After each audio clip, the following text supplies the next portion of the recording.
زه نن تاسو ته یو داسې وظیفه در کوم چې که تاسو ډېرې وظیفې کړي خو حاجت به مو نه پوره کېږي. یو خدا چې مونږ کې استقامت نشته دی. مونږ یو وظیفه شروع کړو بیا بله واورو اوه دا لکه ډېره ښایسته وظیفه ده ها دغه بله پرېږدو او بله روانه کړو. دا کار مه کوئ. بالکل په یو څیز باندې ټینګ پاتې شئ کومه چې صحیح وظیفه وي د قرآن او د حدیث مطابق. نو زه تاسو ته داسې وظیفه در کوم د حسبنا الله ونعم الوکیل انشاءالله په داسې طریقه چې ستاسو داسې کارونه چې دنیا ستړي شوي وي تاسو به ستړي شوي یئ په وظیفو هغه به نی شوي تاسو په دې عمل شروع کړئ انشاءالله دست غیب نه به تاسو ته روزي میلاویږي دست غیب نه یعنې داسې ځای نه به درته الله درکوي چې تا به وهم ګمان کې نه را پیسې ما ترې کم ځای نه راځي بس تاسو یا داسې څه حاجت وي چا نه پوره کېږي نو داسې به وکړئ بهترین ټایم خو دی د تهجدو تهجد ټایم کې به دا 2 رکعته نفل او حسبنا الله په یو خاص طریقه یې بس انشاءالله تو وګوره کم از کم 40 ورځې کې به تاسو ته بالکل دست غیب حاصل شي.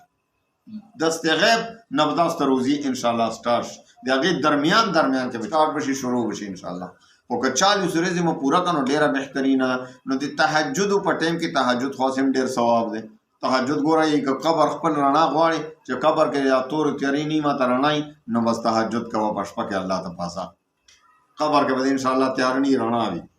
نو تهجد مونځ ته چې پاسې تهجد چې څومره وسو وکړو د مانځه نه د اذان نه لږ مخکې پاسئ ګنټه نیمه مخکې پاسئ پېشمني ټایم کې اول چې د تهجد څومره مو وسو څومره مو طاقت و هغه مو وکړل 4 رکعاته او 6 رکعاته او 8 رکعاته اخري کې به بیا څه وکړي 2 رکعاته صلات حاجت وکړي. په اول رکعت کې به قل یا ایها الکافرون 11 پیرې او دویم رکعت کې به قل هو الله احد 11 پیرې دا په دې طریقه دا 2 رکعاته نفل وکړي او بیا به 11 پیرې درود شریف وایي هر کوم درود شریف چې تا ته یاد درود شریف 11 پیرې وایي او بیا به ښه د زړه نه حسبنا الله ونعم الوکیل دا ګوره هغه دعا ده چې ابراهیم خلیل الله د اور نه د نمرود د اور نه الله بچ کړو. سر ټایم چې نمرود ابراهیم علیه السلام د اور کې غورځولو نو ابراهیم علیه السلام په خوله دغه کلمه وه حسبي الله ونعم الوکیل یا حسبنا الله ونعم الوکیل. حسبي الله چې دی د واحد دپاره راځي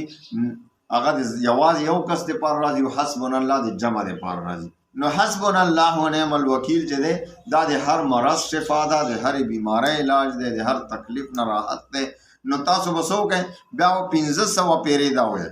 حسبنا الله ونعم الوکیل حسبنا الله ونعم الوکیل. 1500 پیرې چې مو ووایي ښه د زړه نه نو بیا به اخر کې 11 پیرې درود شریف وایئ د وړاندې په شانتې او بیا به د غزان دپاره چې څه مقصد دپاره ته کوې هغې دپاره به دعاګانې وکړې انشاءالله العزیز داسې حاجتونه چې تا په ته به ناممکنه ښکاري الله به هغه پوره کړي ډېر زر به الله پوره کړي او دست غیب به درته شروع شي په مخه کوئ نو انشاءالله العزیز دا رزق چې دی روزي دا به درته د غیبو نه انشاءالله میلاویږي. الله دې موږ په حال رحم وکړي الله دې موږ ټولو ته اسانه کړي او الله دې موږ دا مشکلات چې د ټولو نن سبا د رزق مشکلات ډېر زیات دي او دا د نیستی دا پریشاني چې ده دا ډېره سخت دی.